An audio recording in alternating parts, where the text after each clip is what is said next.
Michael Hawk, Brady Bhopal, and Ethan Davis, and Owen Shirtliff, your Dartmouth High School Indians.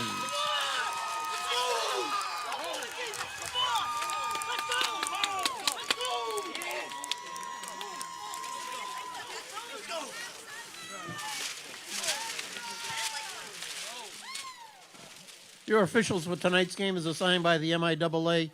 Your referee, Scott Ashworth. Your line judge, Frank Maroney. The head linesman, Christopher Burgess. The back judge, Corey Greenleaf. The umpire is Todd Orton. And your clock operator is Brandon Mora.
Captains are at the midfield for the coin toss.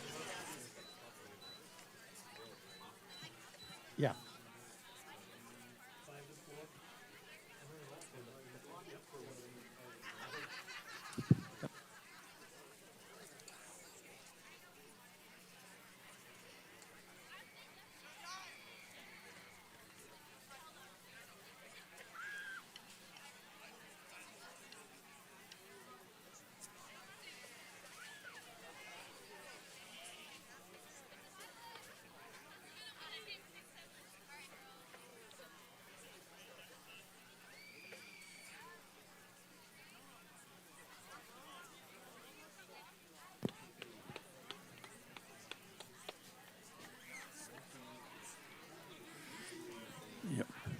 Plymouth South has won the toss, and they will defend the north end zone.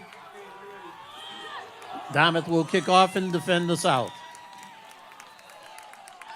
Hello again, everybody, and welcome to this telecast of Dartmouth High School varsity football. The Panthers of Plymouth South High School in town tonight to take on the homestanding Indians. Fellas, we don't know what to call this. This is sort of Paul Santos refers to it, Andrew, as a consolation game. Last week, the Indians playing in the opening round of the MIAA playoffs, they lost a tough one, 13-0 against Burlington. Showed no efficiency on offense. And Plymouth South, on the other hand, they put up a little battle against Mansfield, lost in a close one, 23-15. Both lost in the first round both looking for a game. Athletic directors get together. We're here tonight just to get a game. Yeah, it should be interesting between these two teams, Dartmouth and Plymouth South. And we'll get into it a little bit in just a moment, but we pause for the playing of our national anthem.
Well done by the Cuddy Hunk Marching Band.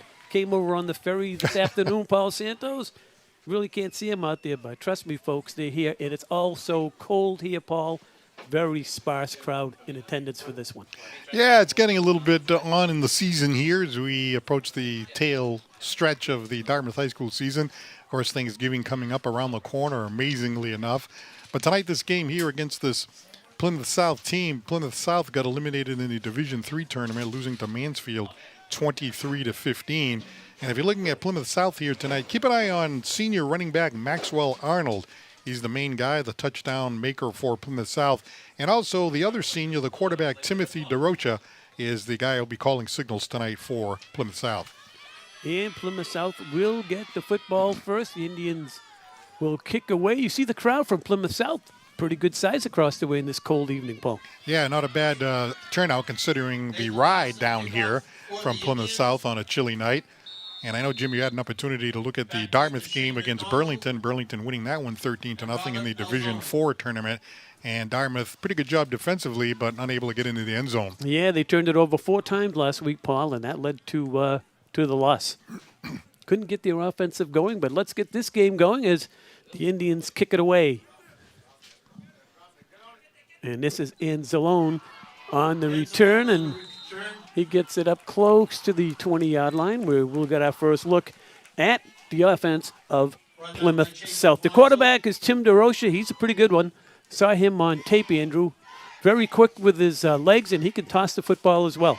Well, we mentioned all year long that throwing in this high school type of division is tough to stop at any level. Dartmouth does a good job passing, so they played well last week against the run defense. Let's see if they can step up, and if there's a passing offense, see if they can stop that. They had a good week last week on defense. 2 big plays cost them the game, really, so hopefully the Dartmouth defense is alive tonight and ready to go. So DeRocha brings them out, and they run it on first down, and they got a solid gain and more. Look out! This is Arnold, and Arnold gets it out to midfield and a gain of 31 yards. Paul Santos on the opening play of the game. Well, we told you to keep an eye on senior running back Maxwell Arnold, and he gets the first touch of the game. And what a huge hole set up there by that offensive line. And once he was able to get by that opening, look at that right there. Great blocking. We all thought that he might take it to the house, but he got caught up at the last minute. A nice shoestring tackle there by Ethan Davis. But wow, what a big play to start the game here for Plymouth. So this is the quarterback, DeRocha. He's looking to get back to the line of scrimmage and squirms his way out for a couple. Connor Munson was there to greet him. Give him a short gain. 2nd down and long here for Plymouth South. They play out of Division III. And, Paul, this is one of the crazy things about the tournament. You get ousted in the first round. The athletic directors are searching for a game. And so now we have a Division III team in town to take on a Division IV team, just for the sake of having a game. And it's good to fill the schedule, no question about it. Thanksgiving's still a ways away. But the interdivision thing about it, that's what seems to be a little surprising. DeRocha gets rid of it quickly. Caught. And this is Werner. Breaks a tackle. Still on his feet. And Werner's going to waltz his way down the sideline for the opening score of the night. A missed tackle in the secondary. However, there is a flag down as well. I think they're going to call a block in the back or holding, one of the two. So that maybe come back, and Werner's like, you got to be kidding me. Take a look at Werner there. He's a senior. He's a big guy. Look like a big target there for the quarterback. Certainly he is. Oh, it's going against Dartmouth. Decline, touchdown stands. Wow. We'll look at Werner on this again, Paul. 50-yard touchdown pass to Werner, and wow, he looks like a big target down there. Looks like a big tight end, but he's listed as a wide receiver, and he takes it all the way. Yeah, I mean, Dartmouth's had a little trouble with long, big wide receivers. I believe Bridgewater Rainham had a big guy who just outran the Dartmouth defense a few times, so it's been kind of a problem on the secondary. But, I mean, he's just a big boy, rumbled, and good blocking downfield, and unfortunate break for Dartmouth. It looked like Munson tried to make a tackle and hit the blocker in the back, so I don't think it was intentional, but he was trying to get there. So Ethan Davis had an opportunity along the sideline and just whiffed on the tackle, and the big guy rambled in for a score. So, Paul, that drive went 81 yards. Right, and it only took 3 plays. The long running play by Arnold for 31 yards, and then the short one by the quarterback, and then the pass from DeRocha to Werner, 51 yards, and a quick lead here by Plymouth South. Well, some of the observers think that it was going to be a close game. It is going to be a close game, but then I've talked to some other people that think that Plymouth South has the upper hand. Well, we've only played, about 20 seconds or a minute, 20 seconds into this game, and Plymouth South already with the lead. Arnold, point after touchdown, is up, and it's good. Good. And with 10 minutes and 40 seconds Clock is stopped here at the stadium. 10 minutes and 40 seconds to play in the opening quarter. There's your score. Plymouth South 7, the Indians nothing. Andrew, last week the game started the same way. yeah, a couple of big plays that happened up in Burlington, kind of similar plays. Tonight, some missed tackles, and Dartmouth's usually very good at making tackles and making stops, and just a couple of big plays, a couple of blunders really hurt them last week, so hopefully it doesn't come back to bite them this week. Same kind of start to the game. Hopefully they can settle in and make those tackles, but it's late in the season. They haven't played this opponent. Plymouth South's been good at all sports for decades, so it's a tough matchup either way, and you can just tell the size difference, when you're looking at the linemen before the game. They're big. I mean, Dartmouth's not huge, but they've been kind of competitive in every game this year, so it's a different style game for them, and hopefully they can hang in as long as possible playing an upper division, so we'll see. Well, they played Bridgewater Rainham, Paul, and Barnstable, both up in class, and didn't hold their own at all, did the Indians, in those games. Yeah, real tough. And, every possession is important, but you get the feeling that this one here is very important because, that last game they didn't score a point. They had 4 turnovers in that game, couldn't get anything going. And just to be able to move the ball effectively, get some confidence going, very important here on the first drive. So the Indians, one of the up men, is recovered by Brendan Martin, and Indians will have it first and 10 from their 30-yard line. It will be first and 10 for the Indians on their own 30-yard line. You talk about 4 turnovers last week. Boy, that's something that drives the coaches crazy, right? You can't win a game with just a couple of turnovers, never mind 4. So Gendron on the season, he's thrown for 10 and rushed for 4. He's had a pretty decent junior season. And so has this guy, Michael Huck. He's the leading ball carrier for the Indians. He's found the end zone, Andrew Thompson, 12 times on the season. One of the better running backs we've seen in the past few years. Yeah, he's kind of carried that tradition of the load carry for the Indians over the past couple of years. You had Gremlick and other guys previous year, so he's stepped up real big this year, and he's had a great season. Hopefully tonight and on Thanksgiving he can carry that on and complete his senior year and keep doing what he's doing.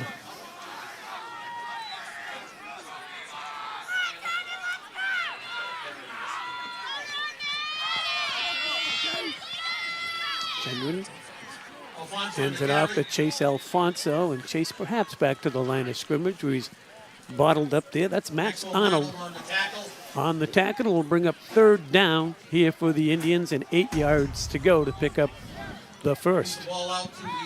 Just couldn't get anything going around the left side there. Good pursuit by the Plymouth South defense. And first drive of the game where the Indians haven't scored a point in a whole game and probably a half. are already facing a third down situation and pretty lengthy, 3rd and 6. Gendron at time throws, get him in, wide open. And it's Bo Pollen deep into the secondary down to the 20-yard line. Brady Bo Pollen on the run after the catch. Nice throw here, Andrew, by the quarterback. That's a good confidence booster for Gendron after last week and kind of put it right on Bo Pollen's face mask. He had no other option to catch it. And like we talked about, Plymouth South's a bigger, stronger team right now, and Bo Pollen usually doesn't get caught and got caught. So, but great pitch and catch gives Dartmouth a chance to come back and score and tie this game up. I like the way Gendron has the little flick of the wrist. He just kind of zipped it right over the middle, and what a big, big game there by Dartmouth. Hawk on the carry. This is Michael Hawk, and Twiston turned his way for a few. Just underway at the stadium. On the tackle. Plymouth South went 81 yards in 3 plays to start the game, and Indians looking to answer as they look at a 2nd down and 7. Indians come into this one with a record of 6-3, and as Paul mentioned earlier, tough loss to Burlington last week, 13-0. Burlington was nothing special, but the Indians just turned it over and they were stuck in mud the entire game. Here's Gendron looking, far sideline, and throws it into the soccer net. It'll bring up 3rd down. It looked like Ethan Davis was headed to the end zone there, and he was kind of looking back over his shoulder. It looked like some miscommunication there. Quarterback just kind of flicked it down to the 10-yard line, but there wasn't anybody there, and unfortunately it creates another 3rd and 7 for Dartmouth. It looked like Bo Pollen, too, got kind of caught up in the middle of the field, ran into one of the defenders and kind of slowed his route up. So I don't know if Gendron was looking for him coming across to be out there as well. So a little confusion there. Another passing situation. Screen. And Michael couldn't hold on to it. It'll bring up 4th down now for the Indians, and he'll go for it. It will be 4th and 7 for the Indians. Well, that was unfortunate because a lot of times those screen plays work really well. The defense is thinking that Gendron's going to go straight down the field, and then he gets it into the hands of Hawk, set up a screen, maybe find some room down the side there, but unfortunately he was not able to bring that in, and now you get this 4th and 7. Obviously the ball in enemy territory, a little bit too far away to kick a field goal. So here we go, going forward on 4th and 7. 2 to the top of your screen, 1 to the near side. That's Gilbert to the near side. Here comes the rush. Gendron looking to avoid it. And he's going to go down back at the 22-yard line. A loss of 2, but more importantly, he'll turn the ball over to Plymouth South on downs. 7:56 to go in the opening quarter. And that time, Andrew, not much place for the quarterback to go. It was big Mike Caruso coming in. And Caruso from the linebacker area came kind of almost a little delayed blitz and come right away and right through that hole, and Gendron had nowhere to go. I mean, I know he can kind of get out of the pocket a little bit, but absolutely nowhere to go on that play. Well, the Indians are missing 2 of their starting linemen in this game. Coach's decision. And I noticed, Andrew, on that play, they brought in a fullback for extra blocking. So that may be something to look forward to, Andrew, during this game. Two starters on the offensive line are not starting in this game. Yeah, it's tough, you know, you practice all year, and, you know, the kids who are the backups, they don't get a ton of playing time, so you get thrown into this game against a Division III school, bigger guys, stronger guys. It's a lot, but I've been watching Quinn on the edge. He did a pretty good job that last drive, so being a backup is, you know, a tough job in high school football, but when you get the chance, he's so far so good. That was, you know, just watch the communication as the game goes on, and hopefully the guy can pick up the blocks and keep Gendron upright and Michael Hawk upright and get out of here without any injuries or anything before Thanksgiving game, because that's an important game for all these seniors. So it is a consolation playoff game, but you also don't want to see anybody get hurt or injured during this. Ball is on their own 22-yard line.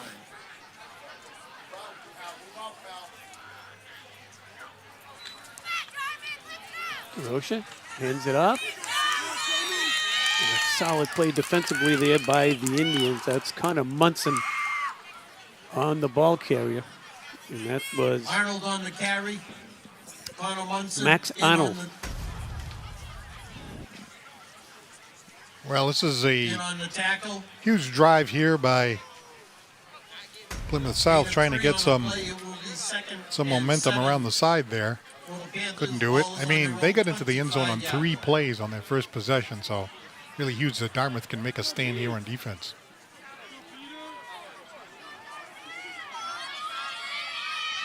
And they run it to the other side this time. McDonald on the This carry. is McDonald. He's got himself a first down, and Murs, he skips across the boundary, and they'll mark him out at around the 37, 38-yard line. Peter Penalty Quinn marker on the play. chased him out. There also is a flag down as well.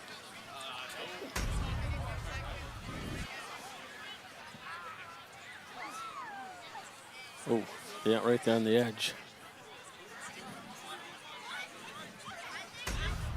Watching the back against Plymouth South.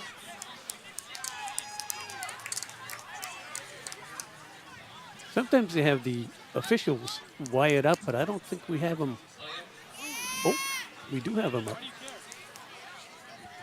So much for you people at home. Turn up the volume, Paul. I say. Yeah, turn up the Because volume. I heard them. I don't know about you two, but I heard them. To the So your ears are working? 15-yard line.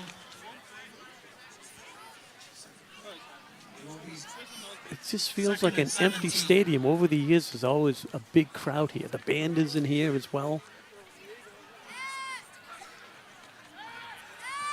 Rogers the pass. Rocha throws. A little screen on the perimeter. It's caught. And advancing out to the 21-yard line they go. Bring up third down now for Plymouth South. Great opportunity for Dartmouth's defense, as we said in that first drive by Plymouth South, a 31-yard run by Arnold, followed by a 51-yard touchdown pass from Tim Jerosha to Werner for the touchdown. And now a chance here, Dartmouth, to stop Plymouth South and get the ball back. Brings the ball back to the Dartmouth turned the ball over on downs, but they did have that one long pass during that drive, so something to build on if they can get the ball back. And if they get it back here, they should get it back in reasonable field position.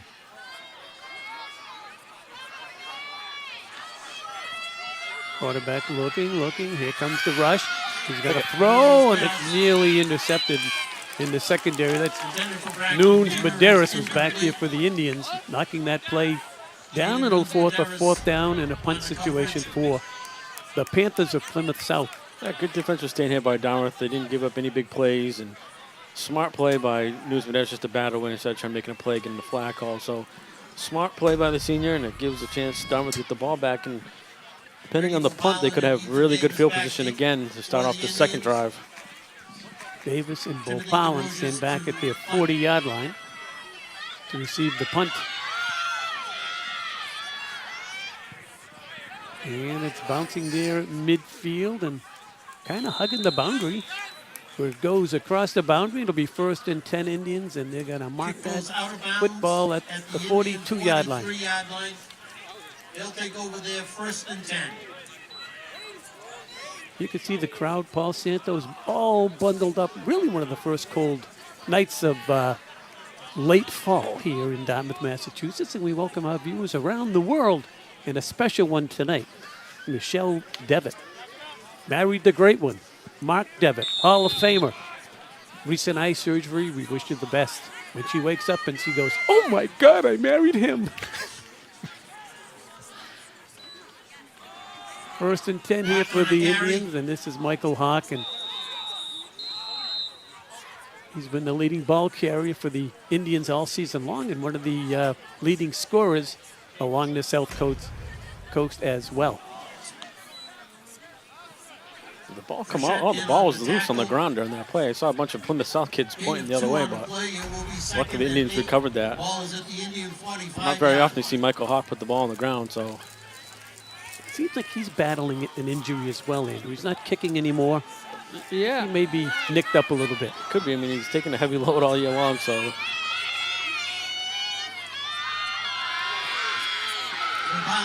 This is Bo Pollen who is in there at the quarterback spot. And he rushes up for about a gain of 4. It will bring up 3rd down. 4:50 to go here in the opening quarter. Indians trail by a score of 7-0. There's a look at the home crowd. No band here tonight. Not much of a student section, and a bunch of cold people from Dartmouth. But it could be worse. It could be. Yeah. Wasn't it maybe 5 years ago we came down here and it was so cold that the field was frozen solid? Yes. I think it was single digits that night. Yeah, Thanksgiving Day about 4 or 5 years ago. Gendron back in there at the quarterback spot on 3rd and 4. Looks far sideline. Completes it right on the marker. Let's see where they'll spot it. Ethan Davis on the reception. That was a nice pass there to Ethan Davis by Gendron. Again, that quick flick. And he just was able to get that ball in there before that tackle happened immediately by the Plymouth South player Eldridge. Let's see where they mark it. They are giving him the first down. So a nice conversion there by the Indians after the 2 short runs. It's such an advantage to have Gendron when he has that ability to just throw that ball on the line out there on the far side of the field to get that first down. A lot of high school quarterbacks might put a little bit more air under that, get the defender there early. So it's a huge advantage when he's feeling comfortable and has time to step up in the pocket and make those passes. So Dartmouth line being down 2 starters is still showing pretty good protection up there for Gendron. 1st and 10 Indians. Inside Panther territory. We were here earlier in the game, and Davis on the carry. this is Ethan Davis on the jet sweep, and he's going to be wrapped up for no gain. Braxton Werner Brought down by Braxton Werner. was there to make the tackle. That's, Paul, been a staple of the Indian offense over the years, and that time a loss of 2. Loss of 2 on the Yeah, it's play. not a lot of room there around the side. You're absolutely right. We see that jet sweep all the time, but that first tackle, it kind of slowed him down and allowed the other linebackers to come in and make the tackle. And so far, the Indians, they've only been really able to get first downs by passing it. Running the ball has not been successful for them so far. As we take a look at Darren Fuzetti, the head coach of Plymouth South.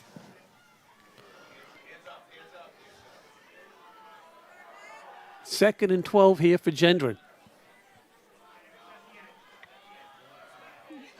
Hawk on the carry. This is Hawk, cracks down inside the 45, down to the Marcus on 44-yard line. Marcus was there to bring him down. It'll bring up 3rd and long, Paul Santos. Once again, the Indians may have to go back to the pass, as Hawk was able to get some of that back. He had the loss of 2, so then you gain 5, and now you're only back to a 3rd down and 7 situation. A couple of times they've converted when they've needed to pass and get that first down. So let's see what Aiden Gendron can do here with 4 wides. And they're only going to rush 4 here. Gendron's got time. Rolls. Here's the rush. The Indian coach is screaming upstairs to get rid of the football, and Gendron couldn't. And now it'll bring up 4th and long for the Indians. I don't really mind seeing him roll out, but he doesn't have speed, so yeah, absolutely. He should have gotten rid of the ball sooner. For the Indians. And he's got a good arm. Yeah, I mean, he's having a much better night so far than he had last week in Burlington. Other interceptions, but he just looked uncomfortable last week, when I was watching the game. So looks more comfortable. Just get it out there and give you guys a chance to get it versus incomplete pass. I noticed, Andrew, they're not playing 4 and 5 wides in this game. Those offensive linemen, kids out. It's a big loss. Now you got to bring in a fullback for extra blocking. Yep. And it's going to take its toll. And look out on this return. One man to beat. The ball's out. And Plymouth South pounces on it at the 43-yard line. Plymouth South recovers it. Wow, it almost looked like that runner could have just kept going. He cut it back to the middle where there was more traffic, and ball came loose. A great opportunity there by the boards for Dartmouth on the potential strip. It was Anzalone on the return. Michael Hawk caused the strip, and just unfortunately nobody there for Dartmouth to recover. Just a lucky bounce for Plymouth South there. So a big return by Anzalone sets up Plymouth South from the Indian 43-yard line. On the Indian 43-yard line. The old power I formation. Going to run it right up the gut. Chase Marcus on the carry. And that's Marcus, the ball carrier, out for a gain of 14 in the first. Tyler Hathaway in on the tackle. That's how Paul Santos used to play for the New Bedford Barristers. Brings the ball down. Boy, that didn't take long, huh? You don't see that formation much anymore. Power eye. Nice 15-yard gain right up the middle. After just getting the ball back, and the nice return by special teams. So Plymouth South really putting the pressure on Dartmouth's defense early. Man, they give it to the first man through, and Max Cherry that's on Max the carry. Cherry. Ethan Davis in on the tackle. Ethan Brings the Davis ball was down there to for the the Indians. 25-yard line. It's a gain of 4. It will be 2nd and 6 for the Panthers. Doc is really on the doing pretty good today, don't you think? He's got where the ball is. He's broadcasting from Bishop Stang. It's amazing. You can see what's going on here. He's speaking from the diaphragm. He is. He's speaking from the diaphragm. Very loud tonight, Doc. Very forceful. 2nd down and 6. This is Marcus. Marcus He's on got the running carry. room, and Marcus is down inside the 15-yard line, just short of the 10. Connor Munson in on the Connor tackle. Munson was there to make the That's stop, the end but of the first quarter with the score. as Plymouth South marches in for perhaps their second score of the evening, the clock Don't has forget that run out. underneath the main concession At the booth. end of the first quarter, the Grandstand, visitors we've from got a Plymouth South concession 7, operated by the Dartmouth School Music homestanding Association. Dartmouth High School We've Indians, got the cheese and pepperoni nothing. pizza tonight. Andrew, I want to go back to what I'm seeing on offense. During the year and past years, Candy, 4 and soda, 5 wides. plenty of hot This game, hot I haven't coffee, seen more than 3 wides, and I've seen a fullback in there for extra protection. Yeah, it's usually speed, speed, speed. And now they have Blevinson, who's fast, but he's a fullback type, back with Hawk and kind of that pistol formation. So a little bit more of that tonight, maybe keeping them in for blocking and kind of filling the gaps. But they've done a pretty good job, so maybe they'll switch it up in the second quarter and late in this first half. Both ends I've been watching, and both of them have done a pretty decent job. In the past game, the run game, you can kind of tell they're trying to get to the outside. They've, kind of, I don't want to say miss a few blocks, but they're not holding the blocks long enough to give Ethan Davis or Alfonso a chance to get to that corner, which they're deadly at, which has been part of their scheme for many years. So doing a good job in the pass game, just need to lock it up a little bit in the run game to give Dartmouth a chance to break some big plays to the outside when Michael Hawk is so dangerous, and we've seen Davis do and Alfonso do it all year. So if they can just get that kind of under control, they'll be, a much better position on offense. But it is an uphill battle when you have 2 backup tackles playing, and it's the first game they really started all year. So it's a lot to take on, especially against a Plymouth South team. So a big defensive stand here they need. 1st and 10 for Plymouth South on the Indian 19-yard line. Marcus is the tailback, and he gets the call and Marcus on tries the it off carry. left tackle, and he goes nowhere. Wrapped up immediately by Connor Munson. Connor Munson and Michael Hawk in on the tackle. So we will be broadcasting And live, Ethan Paul Davis. Santos, Thanksgiving morning here from the stadium, 10 a.m. start. Tell all your friends, all you YouTube viewers around the world, check in at around 9:30 for the pregame Gain show. of 1 on the play. Great It will be tradition 2nd here, and last 9. year Andrew and I were out there in Fairhaven. Jim was Ball was on the unavailable, but 18-yard it was line. pouring rain, and we were outside in the stands. They set up this little tent, and the tent was preventing the rain from coming in for the most part, but then the water started pouring in, and it landed right on the roster. Yeah, we had some soggy Rosses by the end of that game. There's Anceloni, and he gets down inside the 5 and knocked out of bounds around Knocked out of the bounds 3. by Brady Bopalin. Brady Bopalin with a nice hit to get him across the boundary, but Plymouth Brings the South ball down to the looking for 3-yard the line second of score of the Indians. night. It'll be 1st and goal. That's They another will have senior there, Robin Anzalone. Anzalone. Yeah, a lot You of could seniors. put a little on the team. Italian on Anzaloni. Anzalone. Yeah. Yeah, a lot of seniors here in the school position players for Plymouth South. Be 1st and goal for the Panthers on the Indian Solid teams. 3-yard line. Good program down there at Plymouth South. Always tough. Here's Marcus looking for Marcus on running the room carry. and didn't get much. Ethan Davis came up Davis. immediately to make the hit on him. In on the tackle.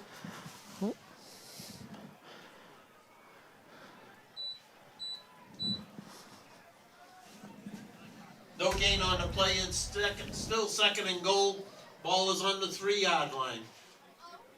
they do look pretty big, Paul, compared to the Dartmouth kids. Yeah, and it's really tough to stop them when they're this close. I mean, you don't want to be in a two-possession game just a couple of minutes into the second quarter. This is Aldridge, the ball carrier, looking for room on the perimeter. Looks to cut it back inside, twists, turns, and he is in for the touchdown. Caden Aldridge Aldridge on the carry, and he's in for a touchdown. ups the lead to 13-0. With just over 10 to play in the second quarter. They got a variety of backs. Marcus, Anzalone, Aldridge. Just uses his speed and has a nice little cut back. Maxwell Arnold to attempt the extra Spins to get in, so.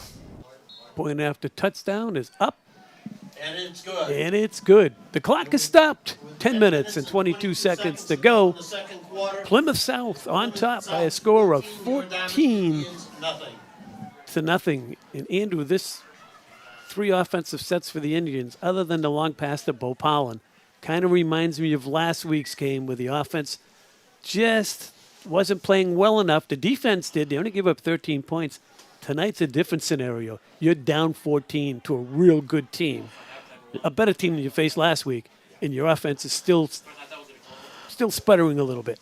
Yeah, and it's tough to figure out why. I mean, it looks like Gendron is comfortable back there, but it just, they've been so good all year long with the long passes and the big plays, and it seems like they're almost just a step behind on making those plays tonight. And if they can just get one to the outside, like we said, the line is going to try to figure itself out, but if they can get that one block on the outside and get Michael Hawk a long run, that opens up everything after that. So when Hawk's getting bottled up, it kind of puts everything on Gendron, and you can sit back there and watch him pass. It's much harder for him to get going as well. And he's not like Hart like last year, where Hart could actually get out and run and make a 30, 40-yard run. Gendron's going to sit back there, and he's not a speedster, so it's a lot easier to control this offense this year than compared to last year. Another squib kick. One of the up men once again falls on it, this time at the 35-yard line. Trying to keep the ball away from Michael Hawk. Brendan Martin scooped it up for the Indians. They now trail Paul Santos by a score of 14-0. I think it's a pretty big drive to get the Indian offense some confidence.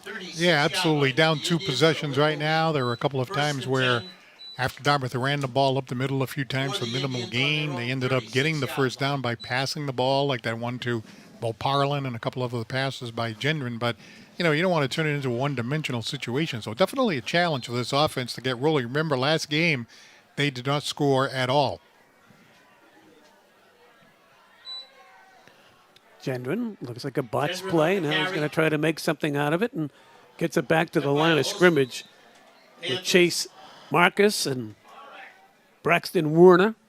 Got him down along with Ben Frechette. Something you were just talking about, too, is the wide receivers and whatnot. Jaden Newsy-Daris has not played in this game. I don't know if that's a coach's decision or not as well.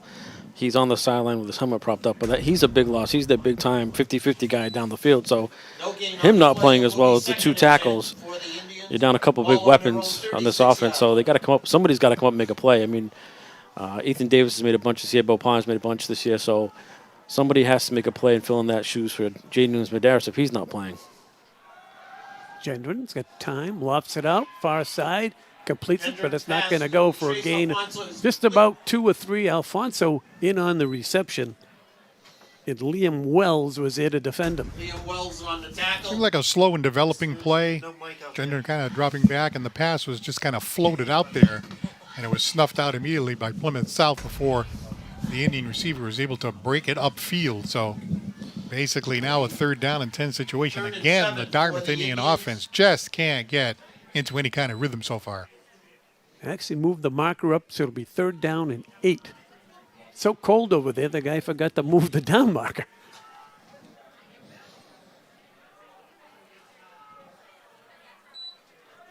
Gendron, 3-step drop. It's going to be a little screen. And that's Alfonso. And Alfonso still pushing the pile, still going down to about the 43-yard line. More importantly, Andrew and Paul, it's a 1st down. Very nice call. Yep, very nice play call by the Indians. Nice setup by the line. Didn't go downfield. Gave enough time to make the pass. And then the linemen just kind of pile in and drive the legs and get the 1st down and more. So We just talked about Jay Newsom's not being in. Somebody like Alfonso is steady, but he needs to pick it up and make those big plays that Jay Newsom had made all year. So, Was that a tush push in a way? It- there, in Jim? a way. A little bit, right? Like the Philadelphia Eagles. Saw her last night in the Patriot game. The quarterback.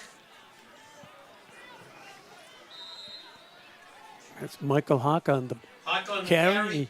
Out for a gain of 3. Big number 59, Mike Caruso. Caruso on the tackle. that's Bo Pollen in there right now. So maybe they're trying to get bring back the little jet sweep and some speed on the quarterback to loosen this defense up a little bit since they're all keying on just a slower quarterback out there. So number 19, Bo Pollen, plays wide out, and now at the quarterback spot. And here he is off to the races to the left side. He's got running room. Still on his feet is Bo Pollen inside the 20 and down to the 16-yard line where he's finally caught from behind by Max Arnold. on the tackle. But I think you're onto something, Andrew. They're looking for a little bit of speed from that quarterback Well, spot. what you're saying, the ends are big to do. So if you can get to the sidelines like they're dangerous at, Gendron is a great passer, but the run game like that we've seen over the years of Hart and everybody else, someone like Bo Pollen can make that play and bust along when now you're opening everything up in the playbook. They can't sit and just, 10, 15 yards from the line of scrimmage. It opens a lot of things up. And Bo Pollen, we've seen over the years, dangerous on his feet. Nice 24-yard run by Bo Pollen. And he hands it off to another new fella in there. That's Tommy Palatroni on the carry. And Brings the ball down to Don picked up about a yard, perhaps 2. It'll bring up second down and long. Game about 5. Brings the ball down to the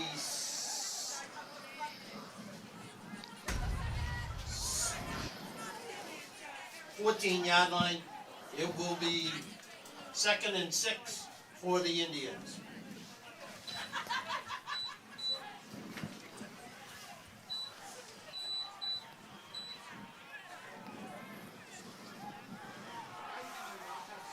Now Gendron's in there.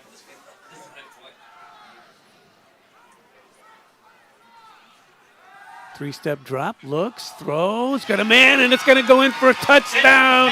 Chase Alfonso on the reception. And the Indians get their first score of the night with just over 6 to play. That's the kind of drive they need to see. I think it, got everybody going. Gendron, the nice touchdown pass. Bo Pollen with a big play, and Alfonso out of the backfield right now, wide open in the flat. Easy pitch and catch for a touchdown. Excellent drive. Keeps the Indians right back in this game with 6:03 left in the first half.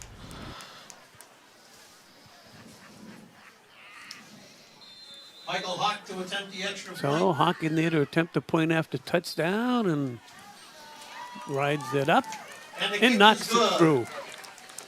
6:03 to go in the opening half. Paul Santos, the Indians with the answer, now trailed by a score. Well, we have the answer is right. We have a ball game here as Dartmouth really doing nothing on offense up until that moment. Bringing the ball down the field, mixing up Bo Pollen at quarterback. And we're thinking, well, maybe that's going to be the way it's going to be. But no, switches back to put Gendron back there.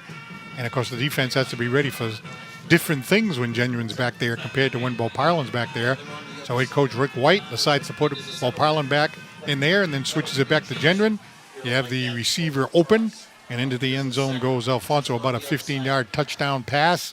And the lead is cut in half. Nice drive there by Dartmouth. Some good play calling. And I like That screen pass, too. That was another good call. Yeah, and we talked about the two brothers who aren't playing tonight, both tackles. When you have to the outside, you can let them come upfield. You don't have to really take on that defensive end. So you get around that, opens up everything, and kind of eliminates the tackles from being a one-on-one block. So good play calling by the Indians with the pass in the run game. So now those ends got to kind of wait and see what's going on before they can just shoot upfield. So excellent play calling by the Indians. For the Panthers. Costa, kick it off. It's short. And comes down to one of the up men. He's looking to make some room and not going to get any. Indians here to get him to the ground for no gain on the kick return. That was Connor Munson there for the Indians. Reed Morgan on the return. Now Plymouth South with an opportunity to see if they could answer the Indian touchdown.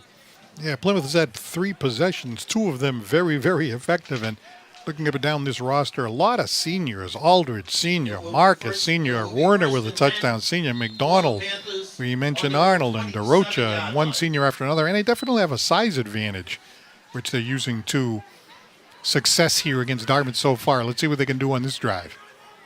5 wides. No running back, and the quarterback's going to take it right up the middle and get himself a first down. A gain of 13 on the play goes Tim DeRocha. Chase Alfonso on the Now, tackle. Spread talk 'em about out spreading. I was 5 going wide. to say, talk about spreading out the defense. Brings the ball Defense out is to spread the across the field, and that 49 left line very of few Panthers. people on the It'll be inside, and he 10 took for advantage of Panthers that, and up the middle he on the went. 41-yard line. Smart play there by that gentleman. Also a senior, number 10, Timothy DeRocha. Touchdown pass tonight against Dartmouth. Arnold in there as the running back, 4 wides. They get it away quickly. They complete it, but it's only for a gain of 1 or 2. Bo Pollen was there Werner is complete. to make the stop on Werner. Pollen in on the tackle. Was a low pass, a nice grab, but just the short gain. Gain of 1 on the play. It will be 2nd and 9. Nothing much you For can the really do, Panthers. but Ball is on their own There's one thing 42-yard about line. Bo Pollen. He's a football player. He likes to mix it up. He likes to hit people. Plays solid in the secondary. He can be a wide receiver, quarterback. He's just a guy you want on your team. And you want this guy too if you're Plymouth South. He's a hard running Arnold on the carry. back, and that's Max Arnold out for a gain of 8. Just shy of the first down he was looking for. He's a big guy, Paul. Take a look at that guy. Yeah, we were talking about him before the game, and he was also the gentleman that kicked the point after touchdown. Very versatile senior. Here's a good look at him, number 9, Maxwell Arnold. Low to the ground, but powerful and real effective weapon for Plymouth South. 3rd and short. And they get to the line of scrimmage, and a timeout Timeout, called Plymouth South. across the way. I want to remind everyone, Thanksgiving morning, we will be live here from the stadium. Andrew, myself, and Paul Santos.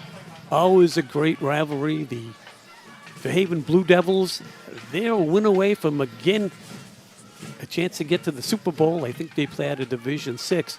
But it doesn't matter what division they're in, Paul Santos. They've been given Dartmouth fits over the last 4 or 5 years. Yeah, the games have just been phenomenal. They've come down to the last play. The last couple of years, the one in Fairhaven, down to the last play. We had that field goal that was kicked by Fairhaven's Grant Darmafall from, I think, the 42-yard line. Can you imagine that? On Thanksgiving morning, kicking a field goal like that to decide the game of this magnitude? So, yeah, the past 4 or 5 years, the games have come right down to the wire. And, yes, Fairhaven has been a huge challenge for Dartmouth, and that's going to be the case again this year in 2025. They run it up the middle. It's going to be close to the Max first down. Cherry on the carry. Cherry was the ball carrier, and let's see where they're going to mark it. I think they're going to mark it Gabe just Fernandez short. in on the tackle. Speaking of Greg Darmafall, I'll never forget that kick to the right of us down here at the far end First zone where the down, town offices are. I can remember us trying to find him on the roster. If you recall, he wasn't on the roster. I don't know if you remember that. Right, we were trying to figure out who it was. We were trying to figure out who it was, and then someone from Fairhaven told us, and Doc Nunes is nodding his head up and down. He wasn't on the roster. And then we talked to one of the coaches after the game, and they said there wasn't a chance in heck he was going to make that. But he did. And one of the greatest comebacks ever in that traditional rivalry. As a matter of fact, Andrew was friendly with one of the coaches, and he said the day before when he was kicking for Fairhaven, Arnold on the carry. he was kicking it toward the high school instead of Route 6. He was so bad the day before, and then he comes in and beats the Indians. And he didn't even make the club roster for the broadcasters and the PA people. if I remember correctly, I think he was like the backup kicker. He wasn't even like I think the guy to kick it, and they were like, "Yeah, I think we give it a shot," and booted it through. One of those moments that you can kind of mention, right, years from now. You say, hey, Sure. remember that game? You can live off of that one play. But he turned out to be a very effective player in subsequent years. Probably never had to buy a pizza or a Coke ever since then in Fairhaven. Hathaway made the stop there for the Indians along with Blevins, but Plymouth South now looking at a 3rd and just about a yard to go. 3rd and 1 for the Panthers. Now, Plymouth South really benefiting from the fact that these third down situations are so short. They're all 3rd and 1, 3rd and 2, and a team like this, it feels like it's almost automatic that they're going to be able to get just a few yards. What we really need is a 3rd and long, but it hasn't happened. So Plymouth South in enemy territory again. I mean, here's the quarterback, and he's got himself a first down after jet sweep fake and gets a gain of about 8 in a first. Now 2:11 left on the half. This would be really great if Dartmouth can just keep these guys out of the end zone. Plymouth South with that 2-touchdown lead. Looked like they might pull away. Dartmouth came down and cut that lead in half. You've got to keep them out of the end zone here going into the second half. Yeah, Dartmouth, the secondary can't fall asleep right here. They got to be aware of everything that's happening. You know, they've run a lot and been successful, but time is running with 150, and they're still a ways away from a field goal. So, got to be ready for everything for the secondary for the Indians. DeRocha rolling right. Here's the rush, throws, it's complete. And that's Frechette on the reception, and he's got himself a first down, a gain of about 16 yards. More importantly, Paul, looks like they're ready to go in once again. Exactly what Andrew said. Got to look at the pass. And they're moving the ball downfield through the air. And that was another big play and another first down for Plymouth South. Nice play call. Warner, who's their big guy, wide receiver, just did a runoff and cleared that zone right out. So easy pitch and catch when your star wide receiver just running people off and clearing out space. So nice play call. DeRocha going to take it right up the middle, and this time runs right into the teeth of the Indian defense. Gabe Fernandez was there to greet him. Gabe Fernandez and Peter Quinn in on the tackle. Under a minute to go now in the half. And we have a timeout on the field. Plymouth South. So, Paul, you having the boys over for Thanksgiving? You heading up to Boston, or what are you doing? Let's see. We are having at our house this year, actually. Yes. Andrew, did you get an invite by chance? No, not yet. I did. Bring your own, it said. Oh, nice. Really? Bring your own I what? thought the Portuguese people do. I thought you guys were like the Italians. You get the Mediterranean stuff going, you know. Invite the family and friends. I mean, Andrew and I are like family, aren't we? Yes, you are, actually. Yes. Yeah, you know, it's sort of one of these, you know. And Doc Noons. Oh, Doc Noons has his hands up, and his name is Noons. Yeah, so you have the family over at your house. That's right. Yeah, with the grandchildren. One is now closing in on 3 years old already, my grandson. Granddaughter over a year old. And wow, what great ages they are. Having a lot of fun with that. As you guys know, you're a granddad. And how old's your granddaughter now? 3 years old. No kidding. Wow. I had to count like her. You're getting up there, aren't you? 1, 2, 3. I'm old. I'll be 71 in December 12th. Really? All you folks out there, send money. You don't look a day over 70. Well, thanks. I feel like about 83. Just ask my kid. He's always bringing a heating pad or ice bags. Always bringing something to the house. Down for the Panthers. There's DeRocha. Throws, got a man open and just overshoots him. He was looking for Shane McDonald. Incomplete. Good coverage by the Indians in the secondary. Well, you put it out, Andrew. Be aware of the deep ball. And they've thrown it. Yeah, it was a nice little kind of play action, kind of fake kind of toss and to the outside. And he was open, it just didn't really hit him. And Dartmouth's coverage was there, but it could have been a big play for the Panthers if they converted that. 3rd and 9 now for the Panthers. DeRocha sends 3 wides to the bottom of your screen and Werner to the top of the screen. Looking, throws over the middle. Good coverage here by the Indians. So falls incomplete. Sam Blevins was there defensively for the Indians, and he'll bring up 4th down now for the Panthers. 4th and 9. Well, it goes without saying, crucial moment in the game. This next play or two could really decide the game when you get to the end because, you know, the Dartmouth defense, after the way that Plymouth South moved the ball down a couple of times, almost with ease, but this time the Dartmouth defense is standing up saying, wait a minute, we got to keep this a one-possession game as we go into the second half. So what a huge play. This is going to be 4th and 8. Can Dartmouth keep Plymouth South out of first down territory right here in the closing seconds of the first half?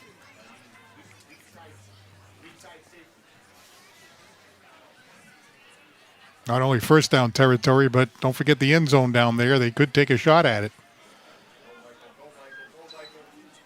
DeRocha looks, has the rush, gets rid of it, and it falls incomplete. Max Arnold was out there, had to twist his body a little bit, J.R. Gillen. Yeah, nice. and the Indians hold. Nice pass rush by Michael Hawk coming off the end, kind of hurried that play up a little bit. I don't think he had just enough time to hold on to it for a little bit, and half second too quick. Well, that drive started at Plymouth South's 25-yard line. They went all the way down the field, got it down to under a minute. They were knocking on the door, but credit Dartmouth's defense for standing up big and stopping Plymouth South in the latter few seconds here of the first half. Huge. Now, what does Dartmouth do here? That's a question with a lot of field in front of them. And they're just going to hand it off. Running out for a 9-yard gain is Palatroni. Last couple of games, he's seen some action in the running back spot. Didn't get a chance to talk to Coach White, Andrew, but it seems to me that Michael Hawk is a little banged up a little bit. He's had a lot of rushes this season, one of the area's leading scorers. Tough kid. Yeah, he's on the sideline right now. Looks like he's kind of grabbing his shoulder a little bit, but with the load he's had this year, I don't blame him for being a little banged up. But Palatroni's having a nice little drive he put in the first half. So He brings it out to the 40-yard line, where it'll be a first down for the Indians, but only 10 seconds remaining. Well, you think you want to play conservative here, and I think there's no question that's the right call. But then after those runs, they let probably like about 20 seconds go off the clock after there was that 9-yard gain. I guess they just didn't want to take any chances, so maybe that's the smart move. I guess The Indians are back in the game. Coach White has a headset on, and we didn't tell you, but we just plugged you in for the last 30 seconds. Yeah. And when he heard that maybe you should move the ball, he said, the heck with that. We're going to let the water run out. So there's Coach White, got his team ready to head to the locker room. Team has come back. They trailed 14-0. They put up a score, and at the half, they trail by a score of 14-7. There is no Dartmouth High School marching band at the half. So the Cuddy Hunk Marching Band, they're on their way over. They're entering the harbor right now. Stay tuned. They'll be on your screen momentarily. The Cuddy Hunk Marching Band. No, actually, you know what? They told me they're going to play a clip of the Dartmouth High School Marching Band at the half, a video. Oh, they are? Yeah. What happened to the Cuddy Hunk people? Oh, I guess they're still in Cuddy Hunk. I got bad information. We'll be back with all the second half action in just a bit. Just want to let you know our cheerleaders.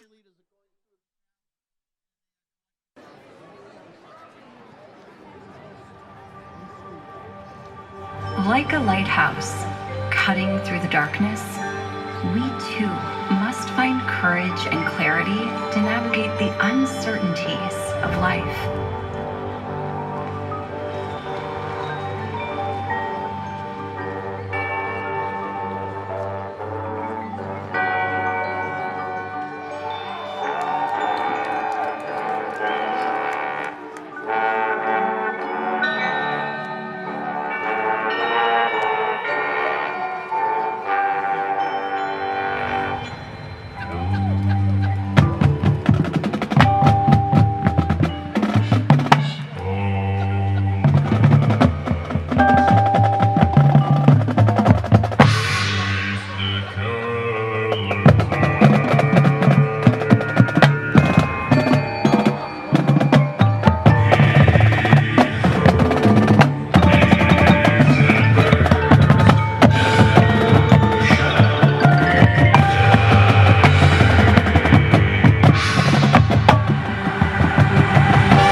Like a lighthouse cutting through the darkness, we too must find courage and clarity to navigate the uncertainties of life.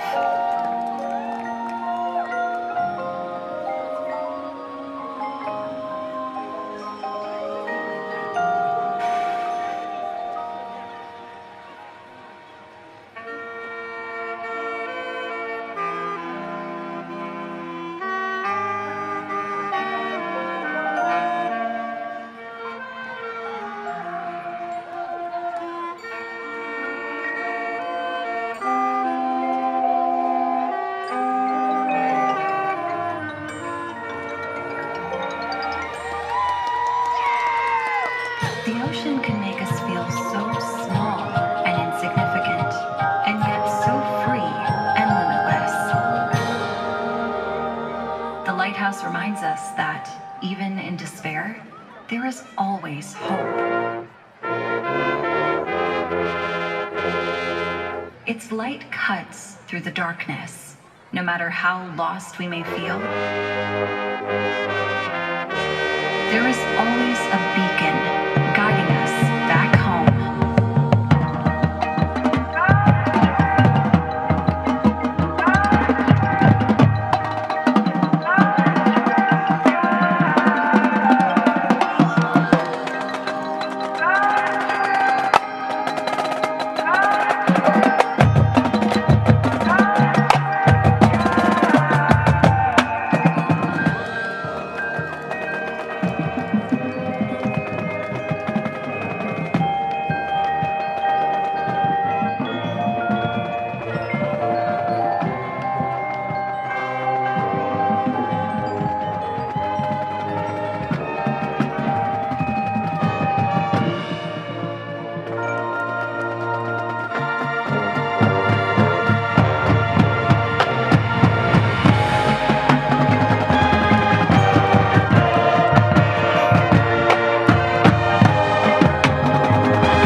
last one that he scored, like, went all the way down by That you. wing, the wing takes you to play every fucking time. High and crappy arm back. Look, I know, all right? Lucas! Lucas! Welcome back, everybody. We hope you enjoyed that short video of the Dartmouth High School Marching Band. Not here this evening. It's a very chilly evening here in the town of Dartmouth. Game time temperature was about 42 degrees, and it's only gone down from there. The play on the field started real hot for Plymouth South. The Indians with a little comeback, and Paul Santos is about to tell you all about it. Yeah, Plymouth South came out like a house of fire. They got into the end zone on 3 plays. A drive that started at their own 21-yard line, and it was a 51-yard touchdown pass from quarterback DeRocha to Werner for a 7-0 lead. Then Plymouth South scored a second touchdown still in the first quarter. There was a drive that started at their own 43-yard line. Marcus had a 15-yard gain during it. It was a 2-yard touchdown run by Aldridge. That made it 14-0. We were thinking, oh boy, this is going to be a rough night for Dartmouth. But Dartmouth with a response. 24-yard run by Bo Parlin, capped by a Gendron to Alfonso 16-yard touchdown pass, cut the lead to 14-7.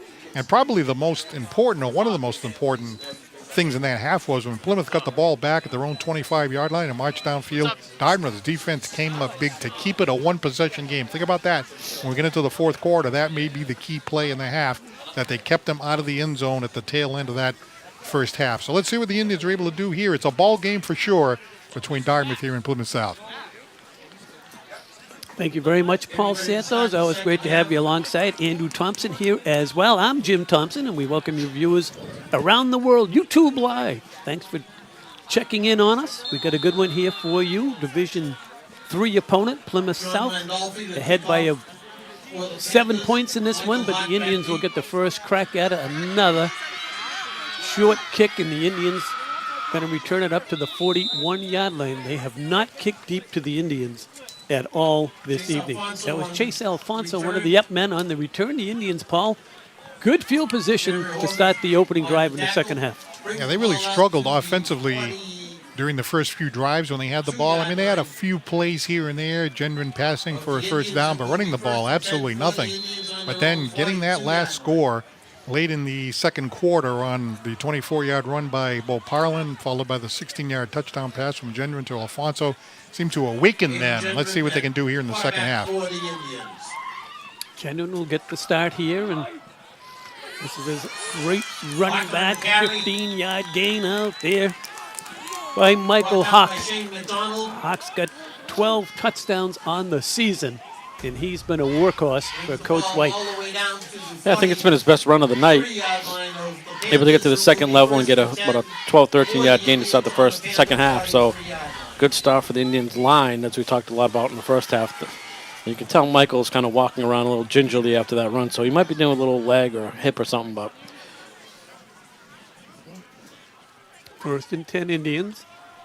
And this is Hawk once again, and Mike's out for a solid gain of 7. Werner was there to make the tackle. Mike gets up a little slowly, but finds his way back to the huddle. Nice to see the running game working effectively in the first 2 plays of the second half, because we've seen this run in the first half quite a bit. Gain 2, gain 3. Not able to break it, but these first 2 runs have been very effective here for Dartmouth. Good to see. They're going to need it. Second and short. Here's Gendron. Looking right. Throws into coverage that time. And Bo Pollen was the intended receiver, but there were a few Panthers back there defending. It'll bring up third down at about 3 now for the Indians. Ball is on the Panther 36-yard line. excellent play here in the Panthers secondary. It's a tough angle to get to, but Warner's a big guy, and he's able to get his hand up there and deflect that pass, because if he didn't, Bo Palm was walking in for a touchdown. I think he was wide open. So nice secondary play there by Warner, and you can tell he's the biggest guy out there, so that length and that stride really protected that play.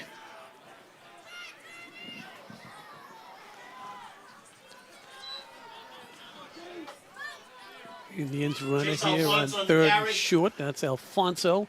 And he's going to be very close to that first down. Chase Marcus. Marcus was there to make the stop. Let's see, they're going to just mark him about a ball short. It'll bring up 4th down and less than 1. Well, a big moment here for this Dartmouth offense. They've got the ball to start the second half. First downer will be We're able to cut the 14-0 lead to 14-7.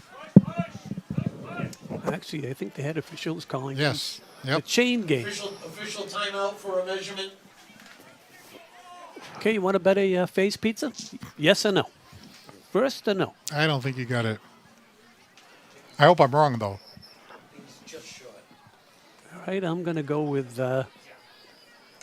I'm going to go that Wally Farrier doesn't have a heart attack carrying that thing across the field. Oh, yeah, look at Walter Yeah, Ferrier. there he is. Dartmouth High School Hall of Famer, longtime family friend. And a fellow barrister.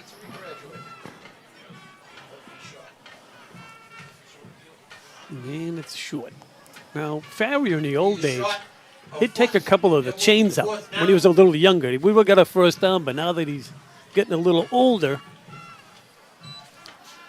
look at him. He's doing all right for himself.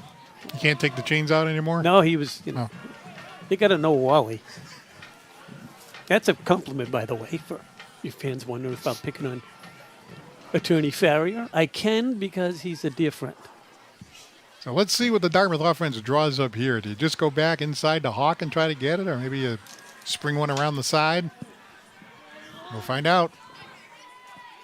Diamond formation, and Gendron goes right up under center, and whistles blow, and I don't know what that official, did he get him for?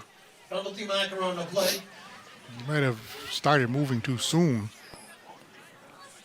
That was an interesting call.